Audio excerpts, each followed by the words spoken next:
আমার আল্লাহ বলেন قد أفلح المؤمنون।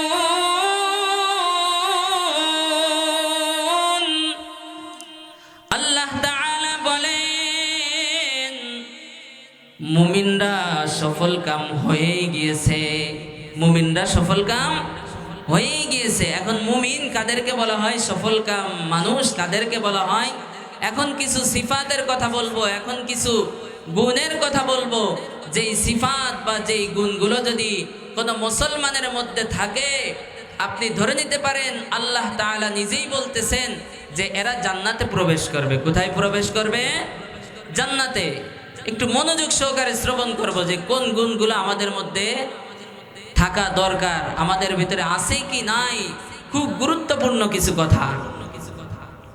মুসলমান ইমানদার আল্লাহর গোলাম, আল্লাহ তাআলা মুমিনের এক নম্বর যেই সিফাতের কথা বর্ণনা করেছেন, আল্লাহ তাআলা বলেন আল্লাযীনা হুম ফী সালাতিহিম খাশিউন।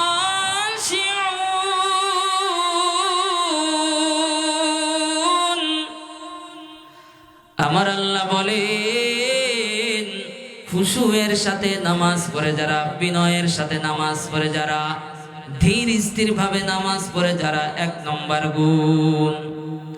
সফল কাম মুমিন, সফল কাম মানুষ, জান্নাতি মানুষের এক নম্বর গুণ কি? সকলেই বলেন। যারা কি করে?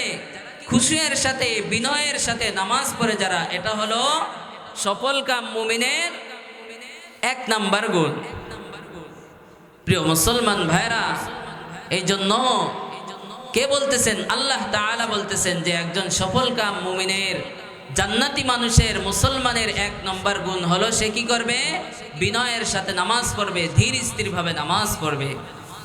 মুসলমান ভাইরা আমার, এই মৃত্যু কখন হবে জানার জন্য চেষ্টা করেছিলেন একজন বড় ইমাম, ইমাম মালিক রাহমাতুল্লাহি আলাইহি।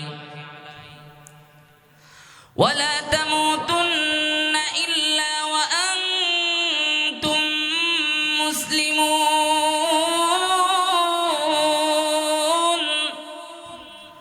আল্লাহ তাআলা বলেন মুসলমান হওয়া ছাড়া তোমরা মৃত্যুবরণ করো না। আর ইমাম মালিক রাহমাতুল্লাহি আলাইহি এই মৃত্যু কখন হবে জানার জন্য চেষ্টা করেছিলেন। ইমাম মালিক রাহমাতুল্লাহি আলাইহি এই দুনিয়ার মধ্যে জগৎ বিখ্যাত একজন আলেম ছিলেন, একজন ইমাম ছিলেন, ইমাম মালিক রাহমাতুল্লাহি আলাইহি। ও মুসলমান ইমানদার আল্লাহর গোলাম, ইমাম মালিক রাহমাতুল্লাহি আলাইহি তার সারা জীবনটাই এলেমের পিছনেই কাটিয়েছেন, এলেম অনুসন্ধান করেই কাটিয়েছেন। ইমাম মালিক রাহমাতুল্লাহি আলাইহি তার যখন শেষ বয়সে চলে আসছে, তিনি যখন বৃদ্ধ হয়েছেন, তখন চিন্তা করলেন আমার বাকি জীবনটা মদিনায় কাটিয়ে দেব। আর মদিনায় কাটানোর পরে মদিনায় ইন্তেকাল হলে রাসূলুল্লাহ সাল্লাল্লাহু আলাইহি ওয়াসাল্লামের সাথে ওই কঠিন হাসরের ময়দানে আমি আল্লাহ তাআলার দরবারে উঠব। এটা ইমাম মালিক রাহমাতুল্লাহি আলাইহির শেষ ইচ্ছা। ও ইমানদার আল্লাহর গোলাম, ইমাম মালিক রাহমাতুল্লাহি আলাইহি এই চিন্তা করার পরে বেশ কিছুদিন যাওয়ার পরে হজের মৌসুম চলে আসছে, হজের সময় চলে আসছে। হজের সময় চলে আসার পরে মদিনা থেকে হাজী সাহেবরা ইহরামের কাপড় বেঁধে মক্কার দিকে রওনা দেয়। ইমাম মালিক রাহমাতুল্লাহি আলাইহি তিনি দেখতেছেন তার চোখের সামনে দিয়ে মদিনা থেকে মক্কার দিকে ইহরামের কাপড় বেঁধে রওনা দিতেছে বাইতুল্লাহ তাওয়াফ করার জন্য। ইমাম মালিক রাহমাতুল্লাহি আলাইহির দিলেও বড় ব্যথা, তার দিলের মধ্যেও প্রেম জাগছে। ওই মক্কায় জিয়ারত করতে যাবে, কাবা তাওয়াফ করতে যাবে, আল্লাহ তাআলার কাছে একটা হাজিরা দিতে যাবে। আবার এইদিকে চিন্তা করতেছেন আমি যদি হজ করার জন্য যাই আর ওইখানে যাওয়ার পরে যদি আমার ইন্তেকাল হয়ে যায়, তাহলে আমার যে শেষ ইচ্ছাটা করেছিলাম ওই ইচ্ছাটা তো আমার আর পূরণ হবে না। এই জন্য তিনি চিন্তা করলেন আমার মৃত্যুর কতদিন আছে, কিভাবে জানা যায়, কিভাবে জানা যায়, তিনি টেনশনে পড়ে গেলেন। এরপরে ইমাম মালিক রাহমাতুল্লাহি আলাইহি তিনি চিন্তা করলেন ইস্তেখারা করার মাধ্যমে তকদিরের ভালো মন্দ জিনিস জানা যায়। দেখি আমি ইস্তেখারা করে দেখি আমার মৃত্যু কখন হবে জানা যায় কিনা। এই জন্য ইমাম মালিক রাহমাতুল্লাহি আলাইহি তিনি রাতের আধারে ইস্তেখারার নামাজ পড়িয়া এরপরে যখন ঘুমিয়েছেন, ঘুমানোর মাঝে আপনার আমার পয়গম্বর হযরত মুহাম্মদ মুস্তাফা সাল্লাল্লাহু আলাইহি ওয়াসাল্লাম আসছে। আসার পরে ইমাম মালিক রাহমাতুল্লাহি আলাইহিকে স্বপ্ন দেখাইতেছেন। স্বপ্নের মধ্যে এইভাবে 5টা আঙ্গুল দেখাইতেছেন। 5টা আঙ্গুল দেখায়া আবার আপনার আমার পয়গম্বর ইমাম মালিক রাহমাতুল্লাহি আলাইহির স্বপ্ন থেকে চলে গেছেন। সকালে ইমাম মালিক রাহমাতুল্লাহি আলাইহি তার যখন ঘুম ভাঙছে, ঘুম ভাঙার পরে ইমাম মালিক রাহমাতুল্লাহি আলাইহি উঠে চিন্তা করতেছেন আমি তো আমার মৃত্যু কবে হবে জানার জন্য ইস্তেখারার নামাজ পড়েছিলাম, আর আল্লাহর পয়গম্বর স্বপ্নের মধ্যে আমাকে এইভাবে 5টা আঙ্গুল দেখাইছে, তাহলে কি আমি 5 বছর বাঁচবো? আবার ইমাম মালিক রাহমাতুল্লাহি আলাইহি তিনি চিন্তা করতেছেন না না না, এমনও তো হতে পারে আমি 5 বছর বাঁচবো। আবার ইমাম মালিক রাহমাতুল্লাহি আলাইহি তিনি চিন্তা করলেন না না, এমনও তো হতে পারে 5 দিন বাঁচবো। যদি 5 বছর বাঁচি তাহলে তো হজ করতে যাওয়া যায়, কোনো সমস্যা নাই। আবার যদি 5 মাস বাঁচি তাও হজের জন্য যাওয়া যায়, কোনো সমস্যা নাই। কিন্তু যদি 5 দিন বাঁচি তাহলে আমার যে শেষ ইচ্ছা আছে ওইটা তো পূরণ হবে না। এই জন্য ইমাম মালিক রাহমাতুল্লাহি আলাইহি তিনি বড় পেরেশান। এরপরে হঠাৎ করে তিনি চিন্তা করলেন যে এই স্বপ্নের কি ব্যাখ্যা হতে পারে জানার দরকার। এই জন্য ইমাম মালিক রাহমাতুল্লাহি আলাইহি তিনি তার খাদেমকে বললেন এই জামানার সব থেকে স্বপ্নের ব্যাখ্যা যে সুন্দরভাবে দেয় তার নাম ইবনে সিরিন। ও আমার খাদেম, আমি রাতের আধারে স্বপ্ন দেখেছি, তুমি যাও ইবনে সিরিন রাহমাতুল্লাহি আলাইহির কাছে যাও। ইবনে সিরিন রাহমাতুল্লাহি আলাইহির কাছে গিয়ে বলবা একজন তার মৃত্যুর খবর জানার জন্য তিনি ইস্তেখারা করেছিল, কিন্তু আল্লাহর নবীর পয়গম্বর তার স্বপ্নের মাঝে এইভাবে 5টা আঙ্গুল দেখায় চলে গেছে। এই স্বপ্নের ব্যাখ্যা কি? এই স্বপ্নের ব্যাখ্যা জানতে চাইবা, কিন্তু আমি ইমাম মালিক রাহমাতুল্লাহি আলাইহি দেখেছি এই কথা তুমি বলবা না। ইমাম মালিক রাহমাতুল্লাহি আলাইহির খাদেম ইবনে সিরিন রাহমাতুল্লাহি আলাইহির কাছে যায়। ইবনে সিরিন রাহমাতুল্লাহি আলাইহির কাছে গিয়ে বলে ও ইবনে সিরিন, একজন রাতের আধারে স্বপ্ন দেখেছে যে আল্লাহর নবীর পয়গম্বর ওই লোকের স্বপ্নের মধ্যে এইভাবে 5টা আঙ্গুল দেখায় চলে গেছে, এই স্বপ্নের ব্যাখ্যা কি বলেন? ইবনে সিরিন রাহমাতুল্লাহি আলাইহি তিনি বলতেছেন এই স্বপ্নের ব্যাখ্যা আমি জানি, এই স্বপ্নের ব্যাখ্যা বলতে পারি, তবে এই স্বপ্ন কে দেখেছে তার নামটা তুমি বলো। তখন ইমাম মালিক রাহমাতুল্লাহি আলাইহির খাদেম বলেন এই যে ইমাম মালিক রাহমাতুল্লাহি আলাইহি যে স্বপ্ন দেখছেন নাম বলতে নিষেধ করেছেন, এই জন্য ইমাম মালিক রাহমাতুল্লাহি আলাইহির খাদেম বলতেছেন নাম বলা যাবে না, নাম বলতে নিষেধ করেছেন। এই কথা শোনার পরে ইবনে সিরিন রাহমাতুল্লাহি আলাইহি তিনি বলতেছেন এই স্বপ্ন কে দেখেছে আমি জানি এ যুগের সব থেকে বড় আলেম, পৃথিবীর সব থেকে বড় আলেমকে স্বপ্ন দেখেছে এ যুগের ইমাম মালিক রহমতুল্লাহি আলাইহি ছাড়া আর কেউ এই স্বপ্ন দেখে নাই। এরপরে ইবনে সিরিন রহমতুল্লাহি আলাইহি তার খাদেমকে বলে, যাও যাও তুমি নাম জেনে আসো, নাম না জানলে তোমাকে স্বপ্নের ব্যাখ্যা বলবো না। ইমাম মালিক রহমতুল্লাহি আলাইহি তার খাদেম আবার ইমাম মালিক রহমতুল্লাহি আলাইহির কাছে যায়। যাওয়ার পরে বলে, ইবনে সিরিন রহমতুল্লাহি আলাইহি স্বপ্নের ব্যাখ্যা বলে নাই, আবার তিনি এই কথাও বলছেন যে এমন স্বপ্ন এ যুগের সব থেকে বড় ইমাম মালিক রহমতুল্লাহি আলাইহি দেখেছেন। তবে নাম না বললে স্বপ্নের ব্যাখ্যা তিনি বলবেন না।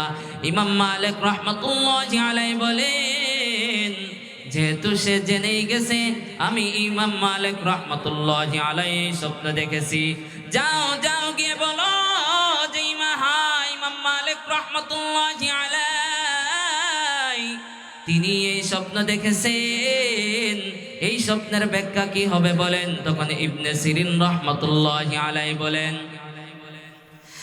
যে বর্তমান পৃথিবীর সব থেকে বড় আলেম, কবরের সব থেকে বড় আলেম তিনি ইমাম মালিক রহমতুল্লাহি আলাইহিকে স্বপ্ন দেখাইয়াছেন। এইভাবে যে 5টা আঙ্গুল দেখাইছেন এই স্বপ্নের ব্যাখ্যা শুনে নাও, শুনে তুমি ইমাম মালিক রহমতুল্লাহি আলাইহিকে বলবা। তখন ইবনে সিরিন রহমতুল্লাহি আলাইহি বলেন যে আল্লাহ তাআলা তার নিজের কাছে এমন 5টি জ্ঞান রেখেছেন যেই জ্ঞান আল্লাহ তাআলা স্বয়ং রাসূলুল্লাহ সাল্লাল্লাহু আলাইহি ওয়াসাল্লামকেও দেয় নাই। আল্লাহ তাআলার কাছে এমন 5টি জ্ঞান আছে যেই 5টি জ্ঞান পৃথিবীর কোনো মানুষকে আল্লাহ তাআলা দেন নাই। মুসলমান ভাইরা রে আমার, এরপরে ইবনে সিরিন রহমতুল্লাহি আলাইহি আল্লাহ তাআলার কাছে 1 নম্বরে যেই জ্ঞান বা যেই ইলম রেখেছেন, 1 নম্বরের ইলম হলো ইন্নাল্লাহা ইনদাহু ইলমুস সাআহ, অর্থাৎ কিয়ামত কবে হবে একমাত্র আল্লাহ তাআলা ছাড়া এই পৃথিবীর কেউ বলতে পারে না। এমনকি রাসূলুল্লাহ সাল্লাল্লাহু আলাইহি ওয়াসাল্লামকেও জানানো হয় নাই। কিয়ামত কবে হবে এটা একমাত্র আল্লাহ তাআলা ছাড়া কেউ বলতে পারে না। আমরা যারা অনেক আগের মানুষ আছি, আমরা অনেক আগে একবার শুনেছিলাম যে পৃথিবীতে কিয়ামত হয়ে যাবে, অমুক সালে পৃথিবী ধ্বংস হয়ে যাবে, বিজ্ঞানীরা বলেছিল, কিন্তু কিছুই হয় নাই। কারণ এর জ্ঞান একমাত্র রয়েছে কার কাছে? স্বয়ং আল্লাহ তাআলার কাছে। মুসলমান ভাইরা রে আমার, আল্লাহ পাক রব্বুল আলামিনের কাছে 2 নম্বরে যে জ্ঞান রয়েছেন, ওয়ায়ুনাজ্জিলুল গায়ব,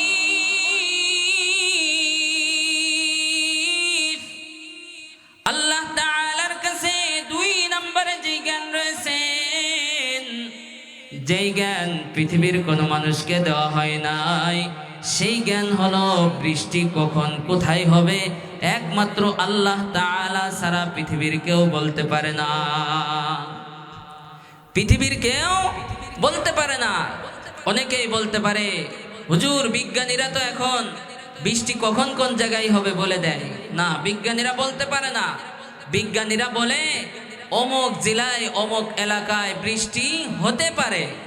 কি বলে? হতে পারে, নিশ্চিত বলে না যে বৃষ্টি হবেই এমন কথা কি বলে না, বলে হতে পারে। কারণ এর জ্ঞান তো রয়েছে একমাত্র কার কাছে? আল্লাহ তাআলার কাছে। পৃথিবীর কোনো মানুষের কাছে এই জ্ঞান নাই। এরপরে 3 নম্বর যেই জ্ঞান আল্লাহ তাআলার কাছে রেখেছেন, ওয়ায়ালামু মা ফিল আরহাম,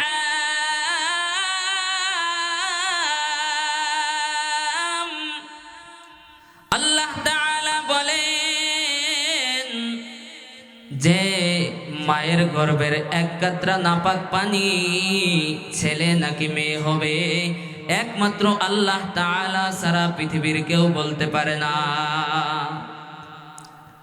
পৃথিবীর কোনো মানুষ বলতে পারে না যে মায়ের গর্ভের এক কাতরা নাপাক পানি এটা ছেলে নাকি মেয়ে হবে, একমাত্র আল্লাহ তাআলাই জানেন।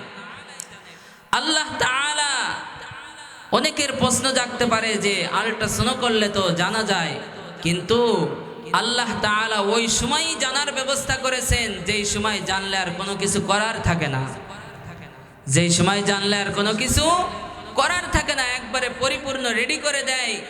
এরপরে আলটা করলে ওই আলটার মাধ্যমে জানা যায় ছেলে নাকি মেয়ে হবে। এমন অবস্থায় আল্লাহ জানার তৌফিক দান করেন যেই অবস্থায় জানলেও আর কিছু কি করা যায় না। যদি আগেই জানতো তাহলে তো আর একজনের 60টা মেয়ে হতো না একাধারে, একজনের 10টা ছেলে হতো না। এই জন্য এই জ্ঞানটা কার কাছে রয়েছে? স্বয়ং আল্লাহ তাআলার কাছে রয়েছে। মুসলমান ভাইরা আমার, 4 নম্বরে যে জ্ঞান আল্লাহ তাআলার কাছে রয়েছেন, ওয়ামা তাদরি নাফসুম মাযা তাকসিবু গাদা। আল্লাহ তাআলা বলেন যে রিজিক কখন কার কোথায় আছে একমাত্র আল্লাহ তাআলা ছাড়া পৃথিবীর কেউ বলতে পারে না। রিজিক কখন কার কোথায় আছে, কখন কে কোথায় এক লুকমা খানা খাবে, একমাত্র আল্লাহ তাআলা ছাড়া পৃথিবীর কেউ বলতে পারে না।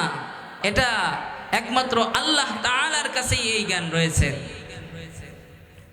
মুসলমান ভাইরা আমার, 5 নম্বরের যে জ্ঞান আল্লাহ তাআলার কাছে রয়েছেন, ওয়ামা তাদরি নাফসুম বিআই আরদিন তামুত।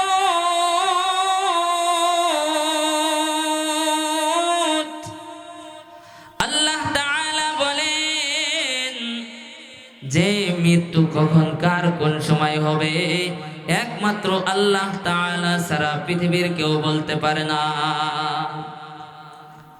মৃত্যু কখন কার কোথায় হবে একমাত্র আল্লাহ তাআলা ছাড়া পৃথিবীর কেউ বলতে পারে না।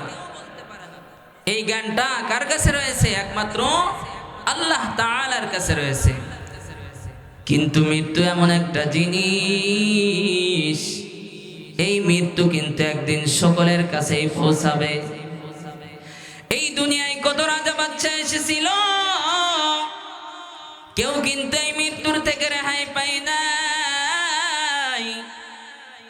কত নাস্তিক জন্ম নিয়েছে, আল্লাহকে অস্বীকার করেছে, কবরকে অস্বীকার করেছে, হাসরকে অস্বীকার করেছে,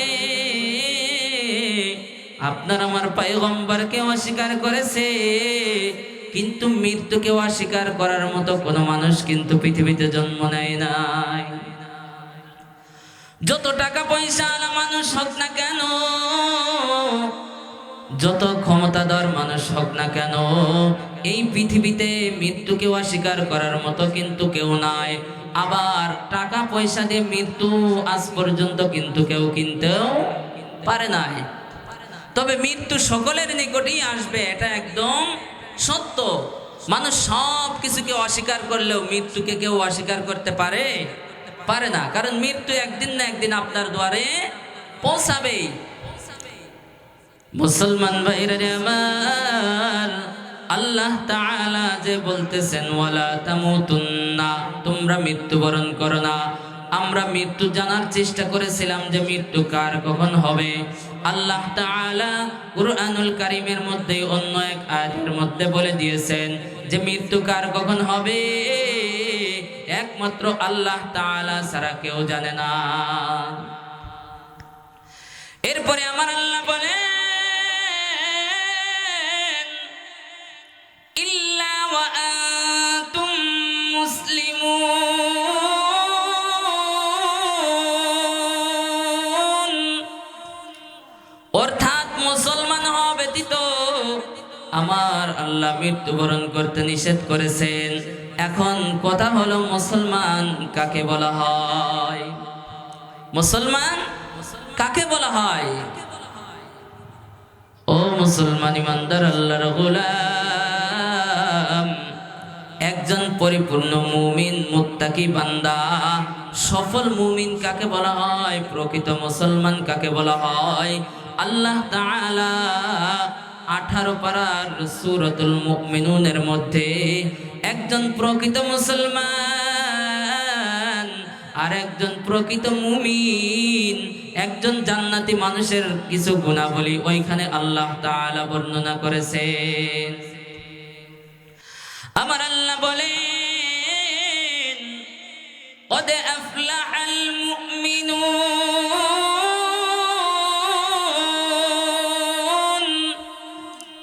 আল্লাহ তাআলা বলেন মুমিনরা সফল কাম হয়ে গিয়েছে, মুমিনরা সফল কাম হয়ে গিয়েছে। এখন মুমিন কাদেরকে বলা হয়, সফল কাম মানুষ কাদেরকে বলা হয়? এখন কিছু সিফাতের কথা বলবো, এখন কিছু গুণের কথা বলবো। যেই সিফাত বা যেই গুণগুলো যদি কোনো মুসলমানের মধ্যে থাকে, আপনি ধরে নিতে পারেন আল্লাহ তাআলা নিজেই বলতেছেন যে এরা জান্নাতে প্রবেশ করবে। কোথায় প্রবেশ করবে? জান্নাতে। একটু মনোযোগ সহকারে শ্রবণ করব যে কোন গুণগুলো আমাদের মধ্যে থাকা দরকার, আমাদের ভিতরে আছে কি নাই। খুব গুরুত্বপূর্ণ কিছু কথা। মুসলমান ইমানদার আল্লাহর গোলাম, আল্লাহ তাআলা মুমিনের 1 নম্বর যেই সিফাতের কথা বর্ণনা করেছেন, আল্লাহ তাআলা বলেন আল্লাযীনা হুম ফি সালাতিহিম খাশিউন।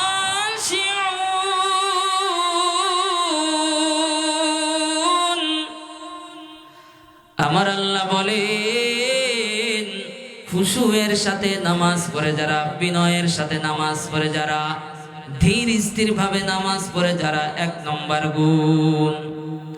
সফল কাম মুমিন, সফল কাম মানুষ, জান্নাতি মানুষের 1 নম্বর গুণ কি? সকলেই বলেন। যারা কি করে? খুশুয়ের সাথে বিনয়ের সাথে নামাজ পড়ে যারা, এটা হলো সফল কাম মুমিনের 1 নম্বর গুণ। প্রিয় মুসলমান ভাইরা, এই জন্য কে বলতেছেন? আল্লাহ তাআলা বলতেছেন যে একজন সফল কাম মুমিনের, জান্নাতি মানুষের, মুসলমানের 1 নম্বর গুণ হলো সে কি করবে? বিনয়ের সাথে নামাজ পড়বে, ধীর স্থির ভাবে নামাজ পড়বে। মুসলমান ইমানদার আল্লাহর গোলাম, আল্লাহ তাআলা সফল কাম মুমিনের যেই 2 নম্বর গুণাগুলি বর্ণনা করেছেন, আল্লাহ তাআলা বলেন ওয়াল্লাযীনা হুম আনিল লাগwi মু'রিদুন।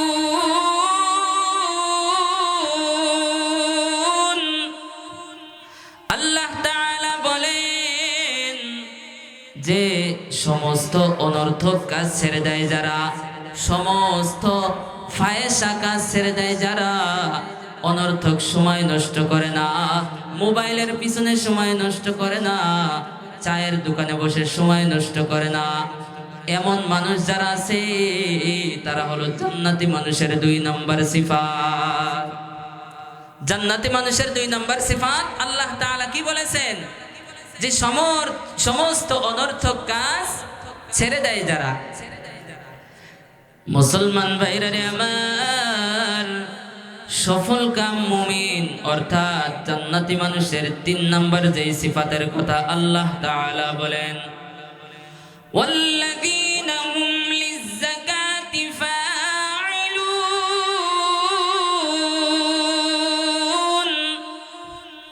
আমার আল্লাহ বলেন যে হিসাব করে করে যাকাত দেয় যারা, এরা হলো সফল কাম মুমিন। কি করে করে যাকাত দেয়? যে সম্পদ আছে ওই সম্পদের হিসাব করে করে যাকাত দেয় যারা। 1 নম্বরে খুশুয়ের সাথে বিনয়ের সাথে নামাজ পড়ে যারা, 2 নম্বরে সমস্ত অনর্থক কাজ ছেড়ে দেয় যারা, 3 নম্বরে হিসাব করে করে যাকাত দেয় যারা। মুসলমান ভাইরা রে আমার, একজন সফল কাম মুমিনের 4 নম্বর যে গুণ থাকবে আল্লাহ তাআলা বলেন ওয়াল্লাযীনা হুম লিফুরুজিহিম হাফিযুন।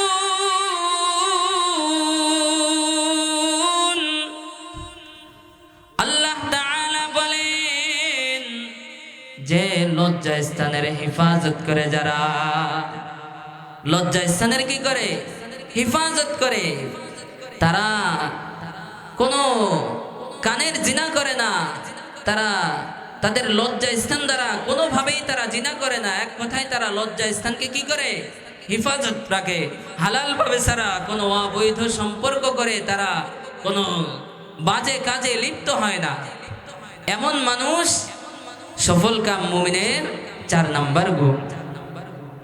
মুসলমান ভাইরা আমার, আল্লাহ তাআলা সফলকাম মুমিনের 5 নাম্বার গুণ বলতেছেন, ওয়াল্লাযীনা হুম লিআমানাতিহিম ওয়া আহদিহিম রাউন।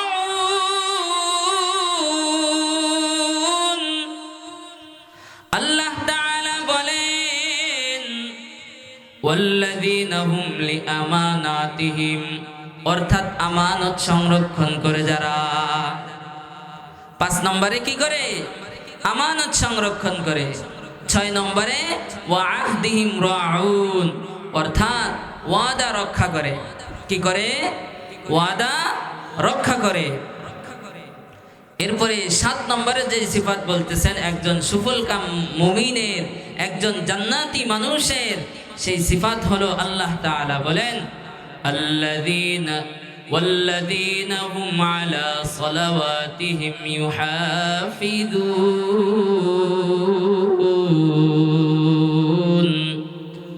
আল্লাহ তাআলা বলেন যে নামাজের হেফাজত করে যারা, সময় মতো নামাজ পড়ে যারা, নামাজকে অবহেলা করে না, যতই কাজ থাকুক না কেন, যতই ব্যস্ততা থাকুক না কেন, নামাজের সময় হলে একজন মুমিন তার সর্বপ্রথম কাজ হইল নামাজ আদায় করা।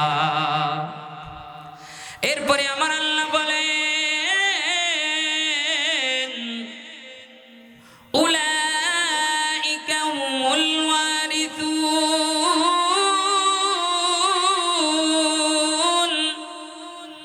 এরাই হলো ওয়ারিস। এরাই হলো ওয়ারিস। কিসের? আল্লাযীনা ইয়ারিসুনাল ফিরদাউস, জান্নাতুল ফিরদাউসের ওয়ারিস। জান্নাতুল ফিরদাউসের কি? ওয়ারিস। এরপরে আল্লাহ তাআলা বলেন হুম ফিহা খালিদুন,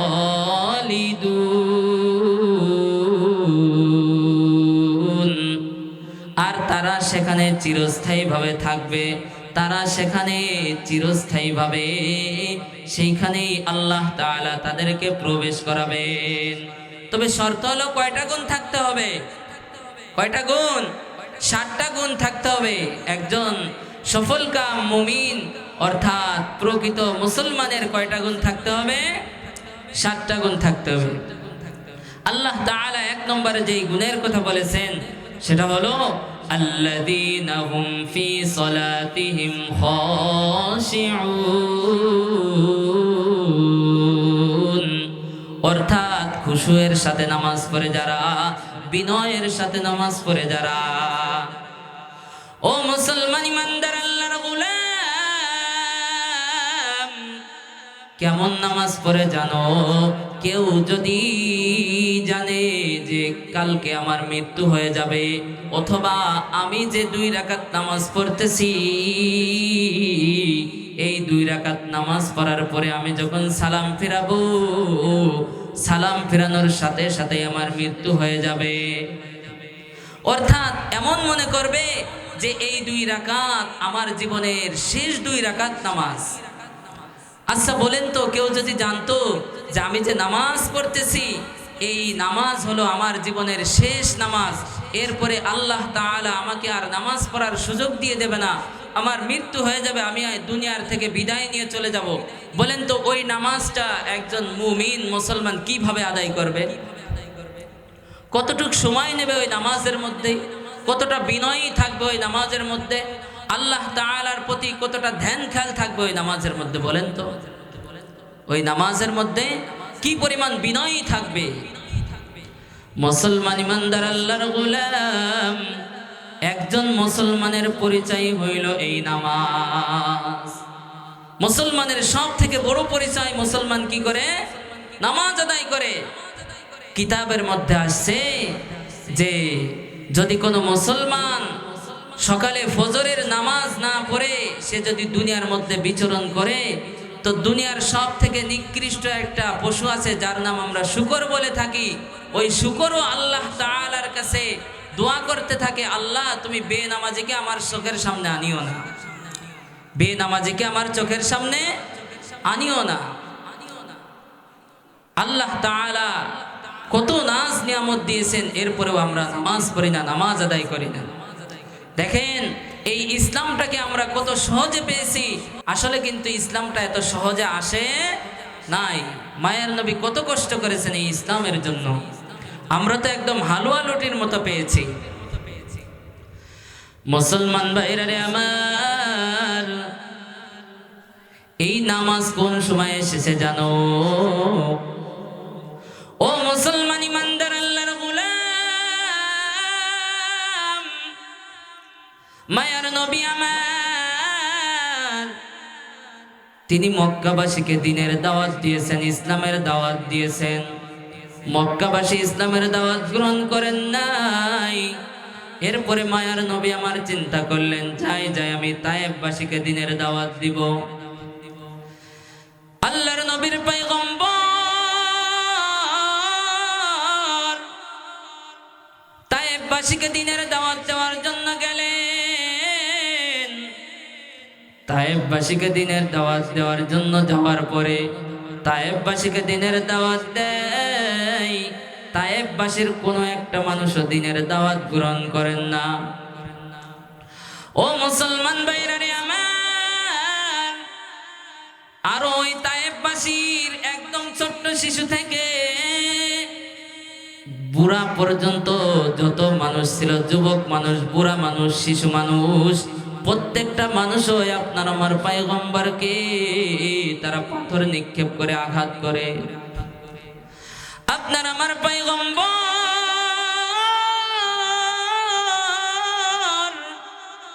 দ্বীনের দাওয়াত দেওয়ার জন্য তায়েফবাসীর কাছে যায়, আর তায়েফবাসী আপনার আমার পয়গম্বরকে রক্তাক্ত করে। বৃষ্টি পড়লে যেভাবে গায়ে ফোঁটা পড়ে, তায়েফবাসী আপনার আমার পয়গম্বরকে ওইভাবে পাথর নিক্ষেপ করে রক্তাক্ত করে। সমস্ত ফেরেশতা পর্যন্ত আপনার আমার পয়গম্বরকে বলেন, ও পয়গম্বর, আপনি খালি একটা বার অনুমতি দেন, ওই তায়েফের যত মানুষ আছে ওদের সবাইকে আমি মাটির সাথে মিশায় ফেলবো। ফেরেশতারা এইভাবে আপনার আমার পয়গম্বরকে বলতেছেন। মায়ার নবী আমার বলেন,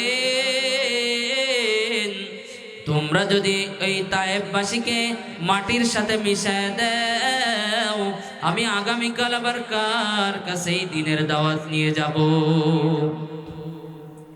মায়ার নবীকে আঘাত করতেছে, কিন্তু মায়ার নবী তাদের জন্য তো এরপরেও কি দেখাইতেছেন? দয়া দেখাইতেছেন। এত কষ্ট করছেন দ্বীনের জন্য, এত মোহাব্বত করেন আমাদেরকে, এই তার উম্মতদেরকে এত ভালোবাসেন। এমন এতিম নবী আমার,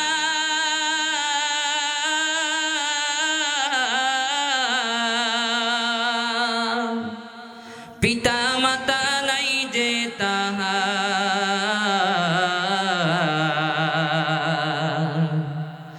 এমন এতিম নবী আমার,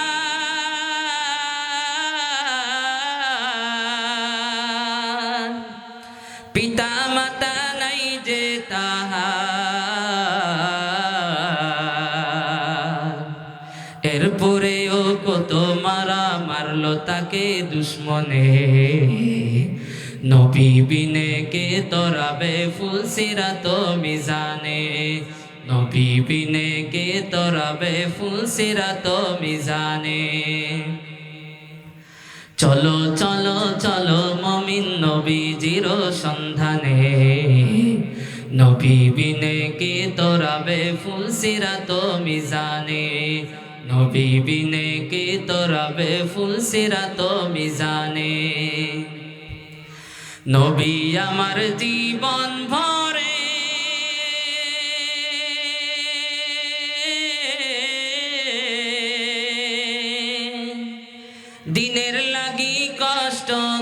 করে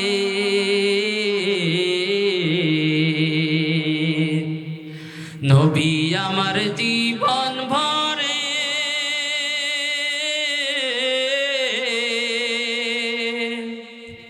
দিনের লাগি কষ্ট করে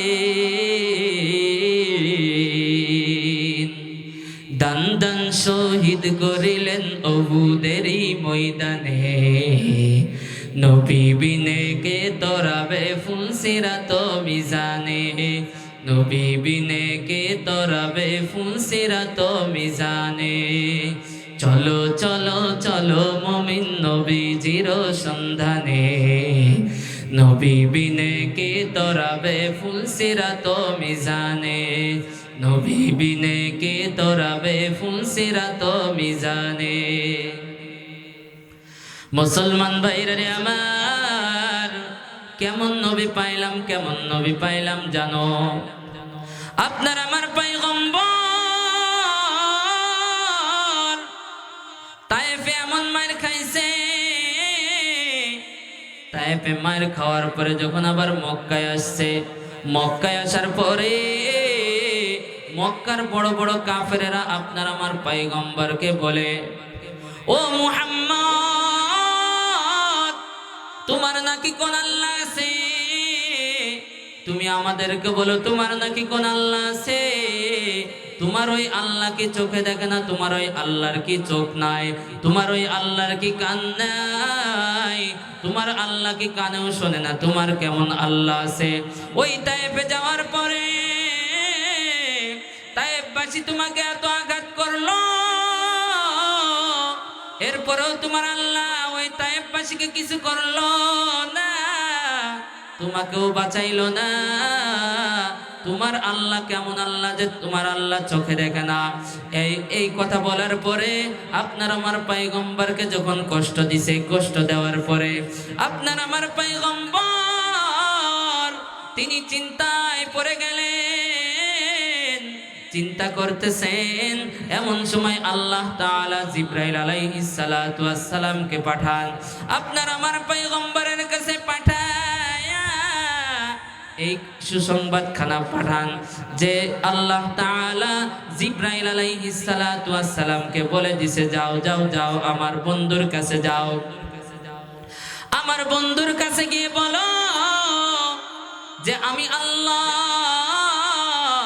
আমার বন্ধুকে সালাম জানিয়েছি এরপরে আল্লাহ তাআলা জিবরাইল আলাইহিস সালাতু ওয়াস সালাম আসার পরে বুরাকের মাধ্যমে আপনার আমার পয়গম্বরকে আল্লাহ তাআলার কাছে নিয়ে যান আল্লাহ তাআলার কাছে যাওয়ার পরে আল্লাহ তাআলার সাক্ষাৎ হয় সরাসরি দিদার হয় ওই সময় আল্লাহ তাআলা বলেন ও পয়গম্বর ও বন্ধু মক্কার কাফেররা তোমাকে কষ্ট দিছে বলছে তোমার নাকি আল্লাহ নয় এই যে আমি তোমার আল্লাহ এইভাবে সরাসরি সাক্ষাৎ দিবেন দেওয়ার পরে আপনার আমার পয়গম্বর যেই দুনিয়ার মানুষেরা এত কষ্ট দিছে এই দুনিয়ার মানুষকে তখনও ভুলেন নাই আল্লাহ তাআলাকে বলেন ওগো আল্লাহ আপনি তো সরাসরি আপনার সাথে আমার দিদার দিলেন আমার গুনাহগার উম্মতগুলো আপনার সাথে কিভাবে সরাসরি দিদার করবে সরাসরি সাক্ষাৎ করবে আল্লাহ তাআলা বলেন এই 50 ওয়াক্ত নামাজ তোমাকে হাদিয়া দিলাম পর্যায়ক্রমে 5 ওয়াক্ত নামাজ আল্লাহ তাআলা হাদিয়া দেওয়ার পরে আল্লাহ তাআলা বলেন তোমার উম্মতেরা যখন সিজদায় যাবে সিজদায় যাওয়ার পরে